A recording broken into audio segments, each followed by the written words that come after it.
Hi, and welcome back to this week's Parsha Shir on Sefer or Gedalyahu. This week we're going to read Parshas Ki Tavo, which speaks not only about the Parshas Habikurim, the Parsha which speaks about the first fruits that we're supposed to bring to the Beis HaMikdash, but also of the brachos and the klalos, the blessings and the curses which were given to the Jewish people. And the Gemara in Megillah makes the point of telling us very specifically that this parsha is meant to be read at this particular time of year, just before Rosh Hashanah.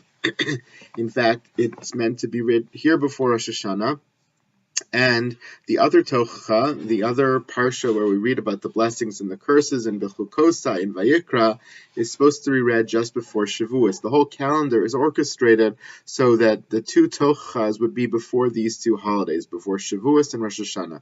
And the Gemara explains a little bit why. The Gemara Megillah says, Tanya Reb Shimon ben Elazar Omer, there's a brisa which Reb Shimon ben Elazar is quoted as saying, Ezra tikein lahem liYisrael, shiu korin klala shebatoras kohanim kodem atzeres, uveshebemishna Torah kodem Rosh Hashanah. This was a very early takana, very early enactment of Ezra HaSofer, of Ezra himself, who orchestrated the nature of Torah readings and the obligation of Torah readings, also to include a calendar in which we would read specifically the Tochacha of Vayikra before Shavuos and the Tochacha of Devarim before Rosh Hashanah. My taima, Amar Abaye, what's the reason why we do this? Abaye says, V'itema Reish Lakish, some say it was Reish Lakish who gave the answer, Kedesha Tichle Shana V'Kilaloseha, so that the year will end with all of its curses. Symbolically speaking, if we read Ki Tavo right before Rosh Hashanah, what it's trying to teach us is just like we're reading about the curses now,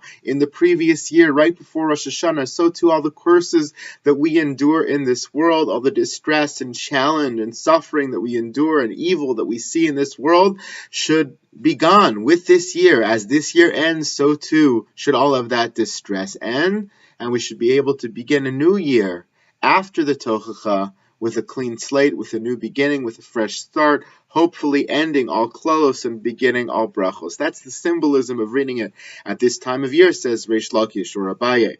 So Gemara then asks, Bishlamash b'Mishnah Torah. Okay, I understand why we read the brachos and the klalos of Mishnah Torah before Rosh Hashanah, Elish b'Torah's Kohanim, Atu Atzeres Rosh Hashanah, but in terms of the Tochacha and Vayikra, why do we read it before Shavuos? The whole idea is when there's a Rosh Hashanah, when there's a change, when there's a new beginning. So before that new beginning, read all the bad stuff, get it over with, as if to say that this year should end all bad things and the new year should begin afresh. Makes sense when talking about Rosh Hashanah. But what about the Tochacha we read before Shavuos? What's the implications of that? Shavuos is not a Rosh Hashanah. The Gemara answers in, no, you're wrong, says the Gemara. Yes, Atzeres is a Rosh Hashanah. Atzeres nami Rosh Hashanah hi. Ditnan ba'atzeres al peros ha'ilan. There are many things that change around the holiday of Shavuos time, in the physical world and in the spiritual world. In the physical world, it's the time when new fruits are growing on the trees. And therefore, it's also a time of hischachus. It's a time of renewal. It's a time of a new year, so to speak. Perhaps not the new year that we experience as human beings in Tishrei, but it's a new year of sorts. It's a moment of new beginnings. And therefore, prior to that moment of new beginnings, and prior to the moment of new beginnings of Rosh Hashanah, prior to each one, we read the Tochacha. In addition to that, Hinei Rosh Hashanah, Hu Yom Hischachus Habriya Bichlal ve'Adam Bifrat Ki Yadu B'Rosh Hashanah Nivra Adam. So too, there's another layer of Hischachus. By Rosh Hashanah, we understand the renewal is because human beings were created. On Rosh Hashanah, the whole world was created around the time of Rosh Hashanah. So of course, that's a new year. It's a time of renewal. But he says also, V'chein Atzeres. So too with Shavuos. What happened on Shavuos? Of course, the Matan Torah occurred, the receiving of the Torah at Har Sinai.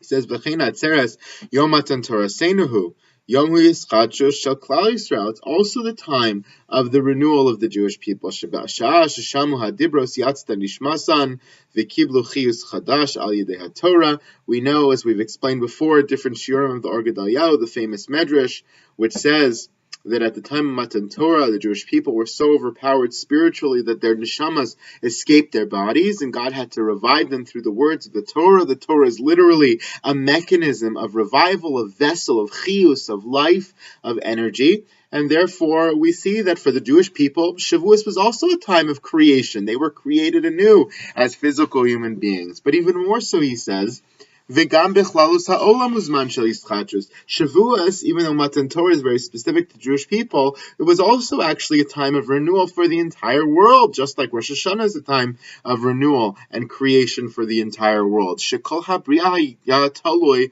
v'omed ad yom hashishi b'sivan. Famous medrash, another famous medrash, which says when the Torah tells us about the days of creation, it says, Yom Hashishi. Why is it Yom Hashishi and not Yom Shishi? We have Yom Sheni, Yom Shlishi, Yom Revi'i, Yom Chamishi, Yom Hashishi, the sixth day. Gemara says that the world was created, yes, in 6 days, and then 7 days because of Shabbos, but the world was hanging in wait, conditionally, upon the Jewish people receiving the Torah on that 6th day, not the 6th day of creation, but the 6th day of Sivan, the day of Matan Torah, the day of Shavuos. If the Torah would be received in that time, and the Torah would have a stronghold here in this world because of the Jewish people, then creation would be sustained. But if the Jewish people hadn't accepted Torah in that moment, then the whole world would be destroyed. The whole creation story from way back when would have been for naught. So the whole creation was waiting for that 6th day. So we see, based on this medrash, based on physical realities, based on the history of the Jewish people in the world, we see that both moments of Shavuos and Rosh Hashanah are times of hischadshus, times of renewal, times of recreation, of fresh beginnings. And therefore it's appropriate, he says, that in both contexts, Ezra was metakein that we should finish reading the Klalos before these holidays ever come. And by the way we understand Ezra's Takana, we don't read the Tochad immediately before Rosh Hashanah and immediately before Shavuos. We always have 1 week of buffer zone in between. It's not nice to go straight from Klalos into the moment of Hischachus. You need a moment in between to buffer, to separate yourself. And so we always have Ki Tavo 2 weeks before Rosh Hashanah with a parsha in between, Nitzavim or Nitzavim Vayelach. And then before Shavuos, we always have Bechukosai, followed by B'midbar, and then Shavuos. B'midbar is the buffer between the Tochacha of Bechukosai and the holiday of Shavuos. So we always have a buffer in between. But you understand the point. The point is, in the lead up to the Hischachus, we get rid of all the Klalos. We finish with them. So what is that idea, says the Or Gedalyahu, of getting rid of the Klalos, of finishing with the Tochacha and starting the Hischachus with a new and fresh beginning? He says, Yesh levayer hada isa b'gemara hanau she'yikorin hatochacha b'zmanim elu she'tichle shana v'kiloloseh. We have to understand the concept that the Gemara spells out, that the klalos of that year should be done, should cease to exist, so that we should be able to feel the renewal. What does it mean that we get rid of the klalos in order to feel the renewal of the year to come? He says it means that tzrichim l'salik kol minei hasterim v'yisurim. He says you have to get rid of all yisurim, of all distress, of all troubles, of all hiddenness in the world. He says, I'll give you a mashal to try to understand what that means and why that's necessary.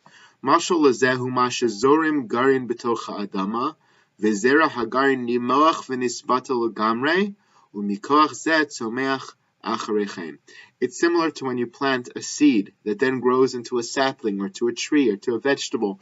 You put that seed in the ground, and it's only because of the disappearance and the melting and the integration and the transformation of the seed. The seed ceases to exist as it once was. It completely disintegrates. But only because it disintegrates is something beautiful able to grow from it. So too with the year past and the year to come.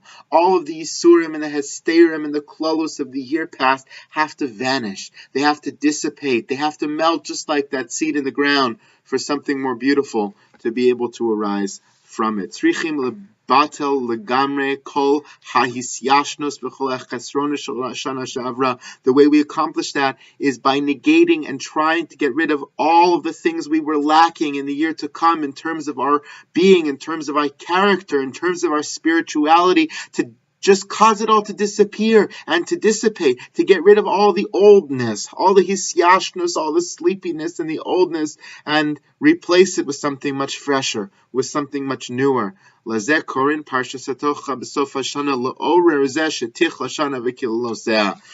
the Tochacha before these two moments of hischachos to be me'orer, to arouse within us that spirit and that desire to truly let go of all the klalos, of all the Yisurim, of all the Hesterim, all the mistakes and all the false paths that we've taken in life, to just let go of them, cause them to dissipate and to disappear. So from us shall grow something much newer, much fresher, and much more beautiful in the year to come. The symbolism of Tichle, Shana V'Kiloseh, reading the Tocha beforehand, is meant as a symbol, as a moment of awakening for us to realize that we are responsible for that transformation. That as much as we pray to God to finish all of the klalos and start a new year, fresh and new, it's as much up to us to be able to accomplish that in our own realms and in our own world. And the Gedalyahu finishes by explaining that the moment of Har Sinai and the moment of creation were not only moments of hischachos, of renewal, way back when those events actually occurred, but they continue to be moments of hischachos every year. As we enter these times, we tap into all the energy of that renewal that these days possessed and these days have always possessed. He says, the renewal that existed at the time of Matan Torah and at the time of creation, it exists every year. He says,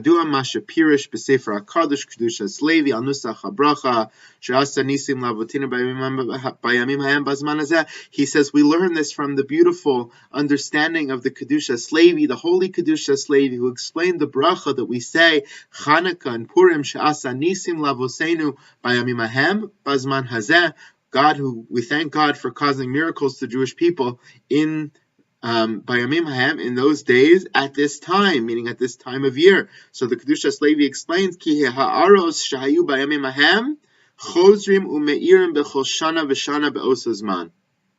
That the lights that were created, the ha'ara, the revelations that were created, the miracles that were created in those times, at those moments, during those events of the past, continue to reemerge and reappear every year at that time. So in the example of this bracha with the Kedushas Levi, it's explaining, at the time of Chanukah, every year, the miraculous revelation of God's presence and the miracles of the Chanukah story of Me'atim Neged Rabim continue to reemerge every year at the time of Chanukah, and we have the ability to tap into them. Or Gedalyahu is saying the same principle is true with the renewal of Shavuos, Matan Torah, and the renewal of Rosh Hashanah, which we are approaching right now in our calendar. That just as the world was created at this time with new hope and new possibilities and a fresh start, so too our world is being recreated at this moment. So too we have the ability to tap in to that hischachos, to that renewal, which continues to rear its head in the positive way at this time of year. But in order to approach that hischachos, we have to take to heart Ezra's takana of reading the Tochacha this Shabbos, of imagining ourselves, getting rid of all the klalos of physicality, but certainly of spirituality as well, of letting go of all the things we're stuck in from this past year, causing them to disappear and to dissipate, so that we can change ourselves, so that we can grow ourselves, so we can transform ourselves into something new by tapping into the renewal of this time of year and of the year to come, which will hopefully be a good one for all of us. Shabbat Shalom.